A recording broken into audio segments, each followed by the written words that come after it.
Assalamualaikum warahmatullahi wabarakatuh. Halo semuanya, perkenalkan nama saya Mesara Alika dari kelas 2023C, Prodi Pendidikan Bahasa dan Sastra Indonesia, Fakultas Keguruan dan Ilmu Pendidikan, Universitas Riau.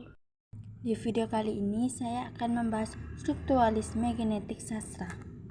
Strukturalisme genetik sastra adalah salah satu metode penelitian sastra yang populer digunakan dalam menganalisis karya sastra, baik novel, cerpen maupun puisi. Dalam kesempatan ini saya ingin membahas dan menganalisis sebuah karya sastra, yaitu novel Korea berjudul Omniscient Reader Viewpoint atau disingkat menjadi Orafish.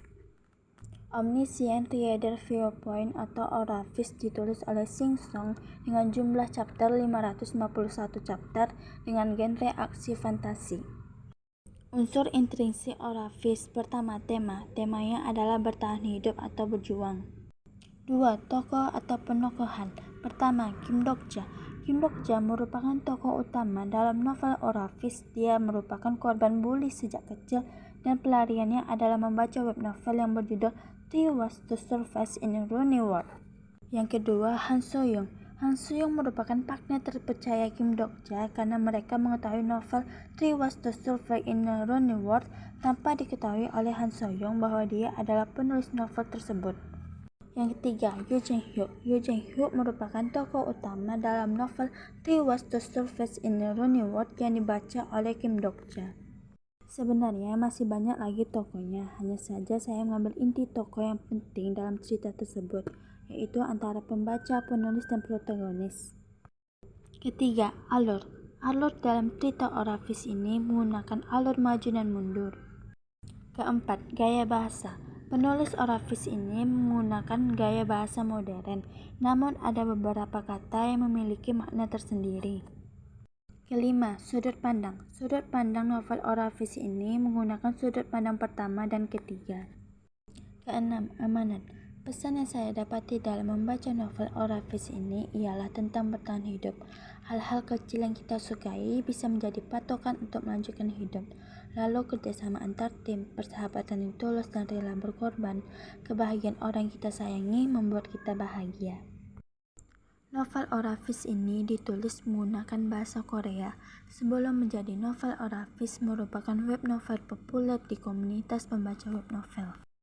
Pada bulan Februari 2020, sehari setelah novel berakhir, webtoon Orafish diumumkan.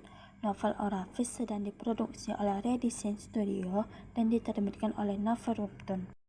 Orafish webtoon telah mencapai tingkat popularitas yang tinggi di Korea maupun di luar negeri. Pada Januari 2021, rilis e-book dan buku fiksi diumumkan. Novel Orafish diterjemahkan dalam bahasa Inggris, lalu pada bulan Mei 2023, Orafish ini akan diadaptasi menjadi film yang dibintangin oleh An Hyun-suk dan Lee Min-ho. Unsur intrinsik Orafish. Pertama, latar belakang penulis. Penulis novel ini ditulis oleh dua orang dengan menggunakan nama samaran, Sing laki-laki dan Song perempuan. Sing dan Song adalah pasangan suami istri. Karena orang Korea sangat menjaga privasinya, hanya sedikit ini saya mengetahui latar belakang penulisnya. Kedua, latar belakang masyarakat. Saya mengambil latar belakang masyarakat dari unsur sosial, yang dimana Kim Dokja, sang tokoh utama Orafish, mengalami perundungan atau bulian, sehingga mengakibatkan dirinya kurang percaya diri, sulit bersosialisasi, dan memiliki ingatan menyebabkan dia trauma. Hal itu pun tidak luput dari dunia nyata.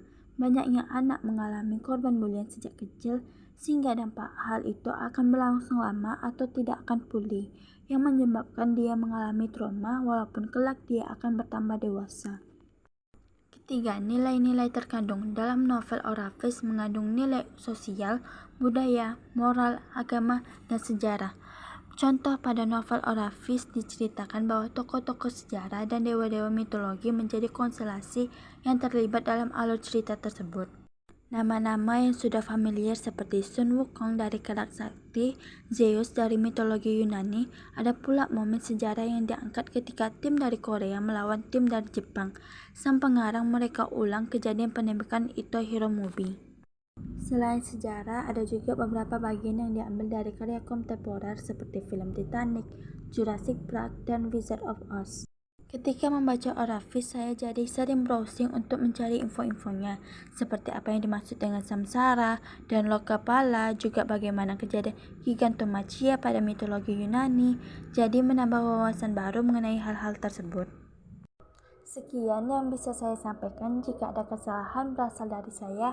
Wassalamualaikum warahmatullahi wabarakatuh.